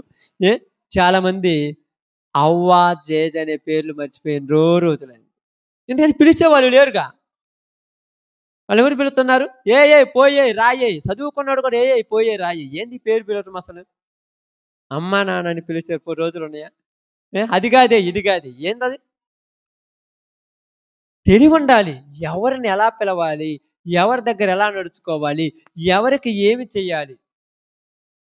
తెలివి ఉండాలి. ఇది ఎక్కడి నుంచి సంపాదించుకుంటారు? నువ్వేమన్నా వేలు వేలు పెట్టి స్కూళ్ళలో చదివిస్తున్నారు. వాళ్ళు నేర్పించేది A for apple, B for ball, C for catting. ఇంతకు మించి ఏమైనా నేర్పిస్తారమ్మా? 2 1 జార్ 2 అంటే 2 2లో 2 2లో 1 2 1లో 2 2 2లో 4 అది నేర్పిస్తారు. ఇంతకు మించి ఏమైనా నేర్పిస్తారా? 2 2 4 4 4 8 ఇంతకు మించి ఏమి నేర్పారు? నువ్వు సంపాదించిందంతా ఎంత సంపాదించో చెప్పే, లేకపోతే సావనుగుతానని నేర్పించడం ఇంకేమైనా సంపాదించారు వీళ్ళు? తెలివి వాళ్ళ విలువను కాపాడుతాం. నీ వాల్యూ కాపాడేది తెలివే. నీ విలువను కాపాడే తెలివే. బంగారం విలువ కాపాడేది బంగారంలో ఉన్నటువంటి ఆ యొక్క మెరుగు. అదే మెరుగు లేకపోతే దాన్ని బంగారం అంటారా? అలాగే మనిషికి కూడా విలువనిచ్చేది తన యొక్క తెలివి. అంటే చాలా మంది అంటారు, చాలా ఏమంటారు, చురుకైన వాళ్ళు అంటారు. చాలా ఎక్కడ ఎలా ప్రవర్తించాలో తెలియాలి, వాళ్ళకి ఎవరి దగ్గర ఎలా ఉండాలో తెలియాలి. ఇలా తెలిస్తే వాడు గొప్పడు అంటారు. ఈరోజు ఎందుకు అందరిని అహంకారులు అంటున్నారు, లెక్కలేనితనం అంటున్నారు తెలుసా?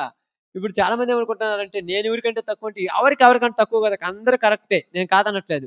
కానీ నాకు ఎన్ని సంవత్సరాలు ఇప్పుడు? 35 సంవత్సరాలు. 35 సంవత్సరాలు నేను కుర్చీలో కాలు మీద కాలేసి కూకుంటే 70 సంవత్సరాలు నా ముందు నిలబడింది అనుకోండి, నేను గొప్ప. నువ్వు నేను సమానమే, కూర్చుంటే తప్పు. నువ్వు 35 సంవత్సరాలోడివి, పెద్ద ఆయన వచ్చినప్పుడు లేచి మర్యాద ఇవ్వటం కరెక్ట్. అది ఇది పక్కన పెట్టేసి నేను ఊరికాడ తగ్గేదేంది? ఎవరికైనా తక్కువేం లేరు, అందరూ బాగానే ఉన్నారు, కాదనట్లేదు. కానీ విలువను కాపాడుకోవాలి కదా. పోయిన తర్వాత ఏమంటారు తెలుసు? ఎంత దొమ్మ పొగురో చూడరు వాడికంట. వాడేమనుకుంటాడు, నేను ఎంత గొప్పని తెలుసా, నేను లేయను కూడా లేదు, నా రేంజ్. నువ్వు లేస్తేమి లేకపోతే ఊరికన్నా ఏమన్నా పోతే ఉంటుందా? కానీ నీ విలువ నీ చేతులతో నువ్వే పోగొట్టుకుంటావు. అదే నాకు డబ్బు ఉంది, బలగం ఉంది, అధికారం ఉంది, అంతా ఉందని చెప్పి 70 సంవత్సరాల్లో నేను పోయినమ్మటే లేచి నా కుర్చీమని అనకూడదు. అది అహంకారం. విలువ, అది జ్ఞానం అంటున్నారు ఇక్కడ. అందుకని ఏమంటున్నారు, జ్ఞానము ఎక్కడ దొరుకుతుందంట? యాకోబు యోబు గ్రంథము, యోబు గ్రంథము, జాగ్రత్త చూడండి. యోబు గ్రంథము 28 అధ్యాయము. యోబు గ్రంథము 28 అధ్యాయము. యోబు గ్రంథము 28 అధ్యాయము. తీసారమ్మా?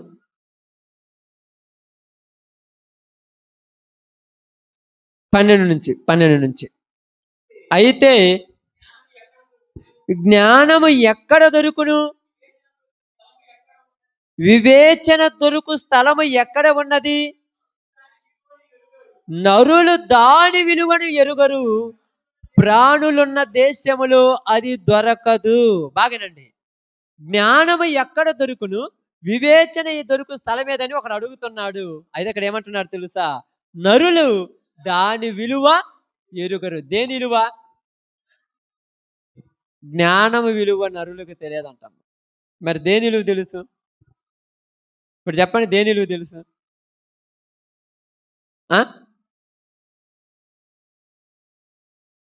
దేని విలువ తెలుసు చెప్పమంటారా? నిజంగా చెప్పమంటారా? బంగారం విలువ తెలుసు అంతే. ఈరోజు గ్రామ్ ఎంత అంటే 800 900 చెప్తుంటారు. 8000 9000 అని చెప్తుంటారు బంగారం విలువ. తల్లి ప్రాణం విలువ తెలుసు ఎవరికైనా? తల్లి విలువ తెలుసు ఒక్కడన్నా పనికి మాలినోడు ఉన్నాడు ప్రపంచంలో? తల్లి విలువలకు అని తెలుసా? పడుకుందంటే ఎందుకు పడుకున్నామనరు. ఏం రాత్రి అంతా దీన్ని ఇంకా అరగలేదా? ఏం నువ్వు సంపాదించి పెట్టిందా? నువ్వు సంపాదించి పెట్టిందంతా తినాడ పడుకుందయ్యా. 20 30 70 80 సంవత్సరాలు వయసు వచ్చింది, ఆమెనేం పోగొడతామి? ఏంది ఎరదాకా పడుకోవడం ఏంది? నువ్వు నువ్వు పడుకోకపోతే నేమన్నా ఎందా?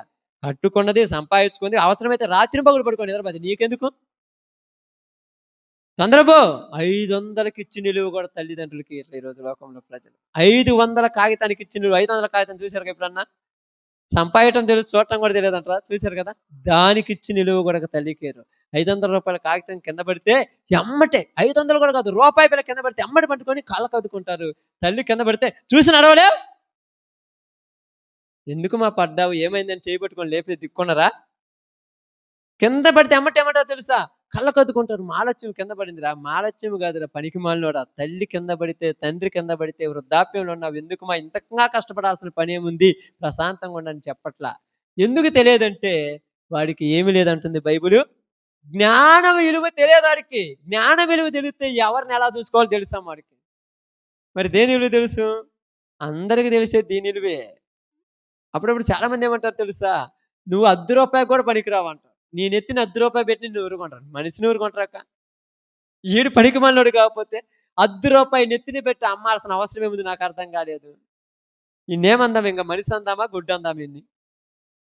అందుకంటున్నాడు, నరులు దాని విలువను ఎరుగరు, ప్రాణులున్న దేశములది.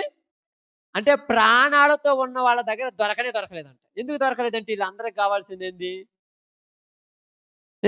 ప్రాణాలు కావాలి, సంపద కావాలి, ఆస్తి కావాలి, ఐశ్వర్యం కావాలి. పాపలను చూడండి, ఈ రోజులు అంటే మీరు ఏమనుకో దయచేసి చెప్తున్నాను, నాకు తెలిసినటువంటి పరిస్థితులను బట్టి నేను చెప్తున్నాను. బాగలేక మంచాన పడి ఉంటే పోతా గ్లాసులో నీళ్లు, ఒక టాబ్లెట్ ఆ మంచం దగ్గర పోతే పనికి పోయే వాళ్ళు కానీ చూసుకునే వాళ్ళు లేనే లేరు. ఎందుకు చూసుకోమంటే, నీ కాడుంటే నాకేమవుతుంది, ఉండి చూడు నీకేమి రాదో చెబుతున్నా. అందుకని గవర్నమెంట్ కూడా ఏం చేసింది తెలుసా, 5,000 4,000 పింఛన్ వేస్తుంది. వాళ్ళని చూసుకొని మీరు వాళ్ళ దగ్గర ఉన్నామంటే ఆ పింఛన్ తీసుకొని వాళ్ళ తల్లికి జరుపుతున్నారు. మళ్ళా నెలొచ్చారు బామ్మ బోబెడతానంటున్నాడు. ఏం మీద ప్రేమ అనుకుంటున్నారు? అంత లేదు, డబ్బు మీద ప్రేమ. దాని విలువ తెలుసు, ఎలా ఎలుగురికి తెలియదు. అందుకే జ్ఞానం కలిగినోడు ఏం చేస్తాడు తెలుసా, నాకు ఈ జన్మనిచ్చింది నా తల్లి, నాకు ఈ జన్మనిచ్చింది నా తండ్రి, నా తల్లి నా తండ్రి లేకుండా నేను రాలేను కనుక ఈ ఆస్తి ఐశ్వర్యం కంటే నాకు ఇల్లే ముఖం అనుకుంటాడంట. జ్ఞానం కలిగినోడు అనుకుంటాడు, జ్ఞానం లేనివాడికి ఏం తెలుసు ఇవన్నీ. ఇప్పుడు అంటాడు, నేను పెద్ద చదువులు చదివించానే. ఏం చదువు చదివించు నాకు అర్థం కాలేదు. ఏం చదువులు చదివించు నువ్వు? హాస్పిటల్కి పోతే లెక్కలు చూసే చదువు చదివించారమ్మ జనాలు. ఇప్పుడు లెక్క చూస్తారు. ఇంత డబ్బు ఖర్చు పెట్టి నువ్వు చూపెట్టడం అవసరమామా? అయిపోయినవుగా అట్ట, ఇంక అయిపోయినవుగా గట్టిగా ఒక 5-6 సంవత్సరాలు కూడా బతుకు. ఇప్పుడు ఉన్న డబ్బులన్నీ నీకు తగలబెట్టడం అవసరమా అని లెక్కలు చూస్తుంటారు. లెక్కలు చూస్తారంటే నీ మనిషి అందామా ఏమందామా అసలు చెప్పండి. అందుకేమన్నాడు, ప్రాణులున్న దేశములో అది, ప్రాణులున్న అసలు మనుషులున్న దగ్గర జ్ఞానమే దొరకట్లేదంట. ఎక్కడుంది జ్ఞానం? ఎవరి దగ్గర నుంచి చూడండి, ఎవరి దగ్గర నేర్చుకుందాం అక్క, ఎవరి దగ్గర నేర్చుకుందాం. అందుకని కిందికి వచ్చినాక ఏమన్నాడు, అగాధము అది నాలో లేదనుడు, సముద్రము నా యొద్ద లేదనుడు, సువర్ణము దానికి సాటి అయినది కాదు, దాని విలువ కొరకై వెండి తోచరాదు, అది ఒపీరు బంగారమునకైనను, విలువ గల గోమేదముకైనను, నీలమునకైనను కొనబడినది కాదు. ఆమేన్. ఇక్కడెక్కడా లేదంట జ్ఞానము. అగాధం అన్నదో అసలు అది నా దగ్గర లేనే లేనంటుందంట. సముద్రం అంటుందో నా దగ్గర జ్ఞానం ఆడింది, నన్ను వచ్చి అడుగుతున్నారు అంటుంది. బంగారం దగ్గర అడిగితే నా దగ్గర జ్ఞానం ఆడింది, నన్ను అడుగుతున్న నాతో సమానమే కాదంటుందంట బంగారం. వెండి అతను నాతో సమానం కాదందంట. ఇప్పుడు వీళ్ళు పోయి ఎక్కడ అడుగుతున్నారు? అగాధాల దగ్గర అడిగేవాళ్ళు ఎక్కువ మంది, సముద్రాల దగ్గర పోయి అడిగేవాళ్ళు ఎక్కువ మంది, ఎండి దగ్గర పోయి అడిగేవాళ్ళు ఎక్కువ మంది, బంగారం దగ్గర పోయి అడిగేవాళ్ళు ఎక్కువ మంది. ఏం అడుగుతున్నారంటే జ్ఞానం ఏమని. వాటికి ఏం తెలుసు పాపం. ఏమంటుంది ఇక్కడ యోబు అంటున్నాడు, అది అసలు మా దగ్గర లేని, అది ఎట్టాడుదో నాకు తెలియదు అంటుంది. అది తెలియదు ఎట్టాడుదో, తెలిస్తే నీకు ఇస్తారుగా. అందుకని ఏమన్నాడు చూడండి, కిందికి చదవండి. ఇంకా సువర్ణమైనను స్ఫటికమైనను దానితో సాటి కావు, ప్రశస్తమైన బంగారు నగలకు ప్రతిగా అది ఇయ్యబడదు, పగడముల పేరు ముత్యముల పేరు దాని ఎదుట ఎత్తనే కూడదు, జ్ఞాన సంపాదము కెంపుల కన్నా కోరదగినది, కూసు దేశపు పుష్య రాగము దానితో సాటి కాదు, శుద్ధ సువర్ణమునకు కొనబడినది కాదు. అట్లయితే జ్ఞానము ఎక్కడి నుండి వచ్చును, వివేచన దొరుకు స్థలం ఎక్కడున్నది, అది సజీవులందరి కన్నులకు మరుగై ఉన్నది, ఆకాశ పక్షులకు మరుగు చేయబడి ఉన్నది, మేము చెవులారా దాని గూర్చి వార్త వింటిమని నాశనమును మరణమును అనును, దేవుడే దాని మార్గమును గ్రహించును, దాని స్థలము ఆయనకే తెలియను. ఆమేన్. ఏమంటున్నాడంటే ఇక్కడ ముందు మాట ఏమంటున్నాడు చూడండి, అక్కడ మేము చెవులారా దానిని గూర్చిన వార్త వింటిమని నాశనమును మరణమును అనును. ఎవరు చెప్తుండ్రంట మేము విన్నామని? నాశనము మరణం. నాశనము మరణం అంటే ఏందమ్మా? నాశనం మరణం అంటే చెప్పండి, ఆలోచించండి. నాశనం మరణం చెప్తున్నట్టు మేము విన్నామయ్యా దాన్ని. గుర్తు తెచ్చుకోండి, కొంచెం గుర్తు తెచ్చుకోండి. మీకు గుర్తుంటే మంచిగా, గుర్తు లేకపోతే ఆలోచించండి. గుర్తు తెచ్చుకోమంటే మీరు ఎక్కడో ఎతకొద్దు, బైబిల్లో నుంచో గుర్తు తెచ్చుకోండి. నాశనము మరణం అంట మేము విన్నామయ్యా, కానీ వద్దని పాడేసి వచ్చామయ్యా అన్నారంట. ఆమేన్. గుర్తుంది ఎవరికన్నా? గుర్తు లేకపోతే మంచిది, ఇప్పుడు నేను చెప్తా, గుర్తుంచుకోండి. చనిపోయిన తర్వాత అగాధంలోనికి, పాతాళంలోనికి వెళ్ళాడు ఎవరు? ధనవంతుడు. అక్కడ అంటున్నాడు, అయ్యా ఈ అగాధంలోనికి నా తోటి సహోదరులు రాకుండా ఉండాలంటే ఈ లాజర్ను పంపించి ఆ వాక్యం చెప్పించు అంటున్నాడు. అప్పుడు ఏమన్నాడు ఆయన? అబ్రహాము, భూమి మీద ఉన్నటువంటి మోసే, ఏలియాలు వాళ్ళ మాట వింటే చాలు, ఈయన బావాల్సిన అవసరం లేదంటున్నారు. ఇప్పుడు అంటున్నారు, అప్పుడు ఎన్నోసార్లు చెప్పాను నేను విన్నానయ్యా, కానీ నేను లోబడలేదు. వింటున్నారు, కానీ ఎప్పుడు గుర్తొస్తుంది? నాశనానికి పోయినప్పుడు అర్థమవుతుంది, మరి ఇది నిజమైన జ్ఞానము, దీన్ని పోగొట్టుకున్నానే. దీన్ని పోగొట్టుకొని ఎన్ని సంపాదించుకున్నంట? బంగారం సంపాదించుకున్నాడు, అపరంజి సంపాదించుకున్నాడు, కేడమును సంపాదించుకున్నాడు, పద్మరాగమును సంపాదించుకున్నాడు, సంపద సంపాదించుకున్నాడు, బలము సంపాదించుకున్నాడు, ఆస్తి ఐశ్వర్యం సంపాదించుకున్నాడు. ఇవన్నీ అక్కడికి వచ్చి గుర్తు పెట్టుకుంటే ఒక్కటి సమానం కాలేదంట దానికి. ఒక్కటి సమానం కాలేదంట. ఎందుకు కాలేదంటే ఇవన్నీ ఉన్నా వాడు ఆడికి పోయాడు. ఆమేన్. ఇవన్నీ ఉన్నా పోయాడు ఆడికి. ఇప్పుడు ఈ జ్ఞానమును సంపాదించుకున్నాడు మాత్రం తప్పించుకున్నాడు దాన్ని. అందుకేమన్నాడు తెలుసా? అది ఎక్కడ దొరుకును దేవునికి తెలుసును. దేవుడే దాని మార్గమును, దేవుడే అంటే దేవుడి దగ్గరికి వస్తే తెలుస్తుంది జ్ఞానం ఎక్కడ ఉంటుంది. ఇప్పుడు దేవుడి దగ్గరికి వచ్చే వాళ్ళు ఎవరన్నా ఉండరా? దేవుడి దగ్గరికి వచ్చిన వాళ్ళు ఏమంటున్నారు? వీళ్ళు ఏమంటున్నారు చెప్పండి అక్క? ఏమంటున్నారు? ఎర్రి వాళ్ళ. అంటే వాళ్ళ దృష్టికి వీళ్ళు ఏమైనారు అంటే వాళ్ళు ఎంత గొప్ప వాళ్ళు తెలుసు వాళ్ళ దృష్టిలో. మేము ఎంత తెలివి కల్లోలం అంటే, అంటే వాడు తెలివి కల్లోడు అనుకుంటున్నాడంటే రేపు అర్థమవుతుంది, వరి నేను ఇన్ని రోజులు పోగొట్టుకుంది ఆ జ్ఞానాన్నేనా, ఇన్ని రోజులు నేను పోగొట్టుకుంది దాన్నేనా అని అర్థమైనప్పుడు వాడు పాతాళానికి పోతే ఉపయోగం ఏమన్నా ఉంది అక్కడ? అగాధంలోనికి పోతే ఏం నేర్చుకుందామంటున్నాడు? ఏం నేర్చుకుంటానన్నాడు? దొరుకుద్దా? సముద్రంలోనికి వెళ్తే ఇక్కడ నేర్చుకున్నాడు, దొరుకుద్దా? ఏ ఎక్కడెక్కడికో ఎండి దగ్గరికి, బంగారం దగ్గరికి, రాళ్ళ దగ్గరికి, రప్పల దగ్గర పోయి ఏం నేర్చుకుంటాను, దొరుకుతుందా? దేవుని దగ్గరికి రా, దొరుకుతుందా? మరి ఎక్కడేం దొరుకుతుంది?